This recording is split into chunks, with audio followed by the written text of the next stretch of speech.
cannot give you back your homes or restore your dead to life. But perhaps I can give you justice in the name of our king.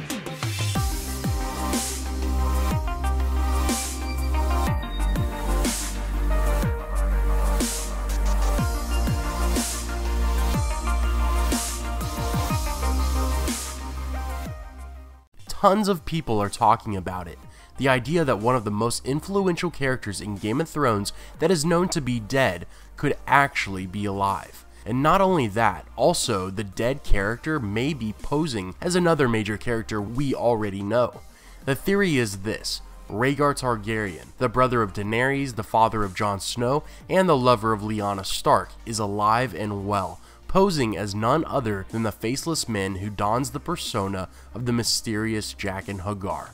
I know, it's impossible, it sounds stupid, it sounds like another crackpot theory that should be thrown in the narrow sea, but while researching the context of everything that makes up this theory, I have to say it's not as far-reaching as you would first think. So with that being said, get ready for a theory that is so out of left field, you will pray it's true. Okay, first off, Rhaegar Targaryen was known to die at the Battle of the Trident, where he was personally killed by the usurper Robert Baratheon with a blow from Robert's warhammer in the chest. This isn't hearsay. Soldiers from both sides of the battle saw it. Rhaegar fell into the river with rubies that adorned his breastplate flying into the water. These witnesses trampled over each other to collect all the rubies they could get their hands on, since they hold monetary value, and everyone pretty much valued profit over honor at this point. Rubies are commonly used by followers of the Lord of Light to disguise themselves and transform into the likeness of different people, much like the faceless men transform appearances by using one of the many faces hanging on the wall in the House of Black and White. Melisandre wears a ruby around her neck, disguising, or as the books like to call it, glamoring herself on a consistent basis. She also glamours Mance Rayder in the books, so others who aren't Red Priests have the capability of glamoring themselves too. This is what everyone who believes Rhaegar could potentially be alive thinks took place at the Trident. Rhaegar sent a comrade into battle glamored as himself with his own armor, and was the person who was killed by Robert. One thing to note is that Rhaegar's body was lost in some fashion after the battle. Everyone was quick to strip the young dead prince of his valuable gems, but not much is said in regards to what happened to his corpse. We don't know if the rebels took it or the royal forces carried him away. George R.R. Martin did answer in an interview that Rhaegar was cremated, as is traditional for fallen Targaryens. But with some forward thinking, could that have just been Rhaegar's body double who was burned? I mean, Barristan Selmy fought alongside the prince. He was a very close ally.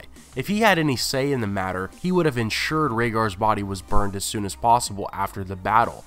And with the rebellion seizing control over the Seven Kingdoms, we can guarantee Rhaegar's body wasn't sent back to King's Landing if the royal supporters had his corpse.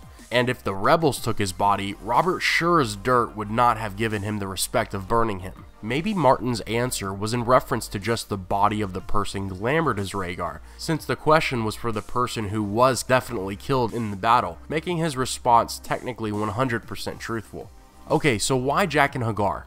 Well, it's simple. From the second we meet Jaqen, he protects Arya, a young Stark girl who resembles her late aunt Lyanna more than anyone in her family. Ah, Arya, you have a wildness in you, child. The wolf blood, my father used to call it. Lyanna had a touch of it, and my brother Brandon more than a touch. It brought them both to an early grave. Arya heard sadness in his voice. He did not often speak of his father, or of the brother and sister who had died before she was born. Lyanna might have carried a sword if my lord father had allowed it. You remind me of her sometimes. You even look like her. Rhaegar was absolutely head over heels for Lyanna. If Jaqen was Rhaegar, then he would have a driving force for protecting her.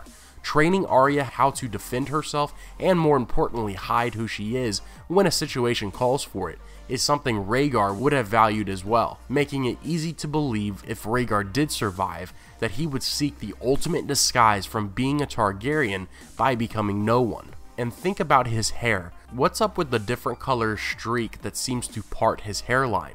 It looks similar to the hair of other Targaryens. Maybe it's there to display extra baggage scarred on him from a previous life. Who knows? Let me just say this. Jaqen Hagar may not even really own that face and actually just use it often around Arya, which would completely void that side of the argument for the hair color, but nevertheless, it's cool to think about. Lastly, before you decide to throw me in the Narrow Sea, the location of Rhaegar's death is called Ruby Ford, because of Rhaegar's rubies. Such an obvious clue in noting important text in Martin's works is the small, inconsequential things that he decides to keep bringing up. I feel like the references to Ruby Ford is to get the audience to question the rubies, and if they were used for glamoring. And I've always wondered, Hagar is a unique name. It sounds similar to the dead Targaryen's first name, don't you think? Let me know your thoughts. Have a great day, take care, and I will see you tomorrow.